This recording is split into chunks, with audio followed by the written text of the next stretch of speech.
खास करके गार्जियन को थोड़ा ध्यान देना पड़ेगा कि मेरा बच्चा कैसे पढ़े, कैसे आगे बढ़े। हम लोग जितना पीछे हैं और गांव वाला आगे बढ़ रहा है, हर घर से सबको पढ़ा लिखा होना जरूरी है ताकि समाज सुधर सके और सब आगे बढ़ पाए।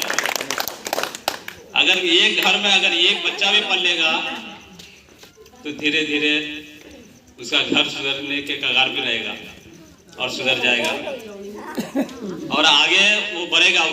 वो पढ़ा लिखा बच्चा जो होगा वही उस घर को सुधारेगा और आगे बढ़ाएगा और वो फिर 10 बच्चे को और आगे बढ़ाएंगे। सारा वैकेंसियां हैं, आदमी को पता नहीं है। वो अगर बच्चा अगर पढ़ा लिखा रहेगा, आगे बढ़ेगा, 2-4 जगह देखेगा तो उसको समझ में आएगा, नॉलेज बढ़ेगी।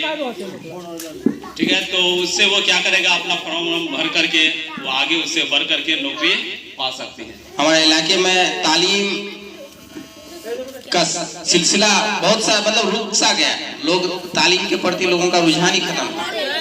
आज स्कूलें खाली पड़ी रहती हैं और बच्चे घर में खेलते रहते हैं।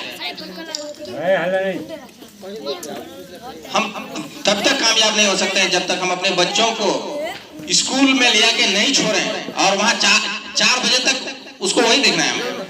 4 बजे से पहले बच्चा घर ना है।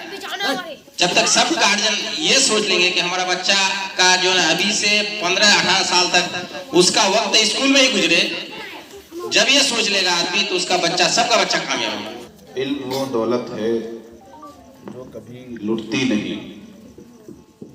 इल्म वो दौलत है जो कभी लुटती नहीं, खर्च करने से कभी घटती नहीं। दौलत और माल के बारे में ये हकीकत है कि माल खर्च भी होता है और लुटता भी है। हेलो सद्दाम।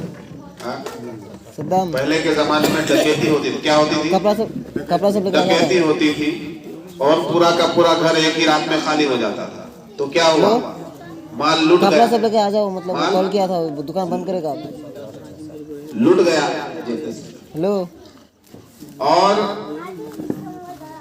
लूटा अगर नहीं तो माल की खासियत यह है कि वो खर्च होना ही है।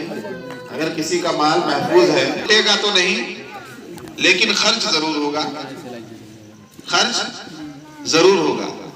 तो माल की ये 2 खासियतें हैं। माल अगर महफूज नहीं रखेंगे तो लुट जाएगा और अगर महफूज रखेंगे तो खर्च जरूर होगा। ये दौलत, एक तो ये दुनिया की दौलत है जिसके बारे में मैंने बताया, और ये एक इल्म की दौलत है जिसके बारे में शायर ने कहा है कि इल्म वो दौलत है जो कभी लुटती नहीं और खर्च करने से कभी घटती नहीं। इल्म किसी के पास है, कितना बड़ा डाकू आ जाए, सुल्ताना डाकू आ जाए, उससे बड़ा डाकू आ जाए, क्या उसके इल्म को लूट सकता है? इल्म को तो नहीं लूट सकता ना आदमी के अंदर से। और अगर आलिम आदमी, जानकार आदमी, पढ़ा लिखा आदमी, master, graduate, intellectual, advocate, doctor, engineer, अगर वो अपने इल्म को खर्च करता है तो क्या घटता है? एक डॉक्टर अगर प्रैक्टिस करता है, अपनी डॉक्टरी से लोगों का इलाज करता है, तो क्या उसकी डॉक्टरी घटती है? नहीं, वो तो बढ़ती है। इल्म की खासियत यह है कि इल्म को जितना इस्तेमाल करेंगे, जितना खर्च करेंगे, उतना बढ़ेगा।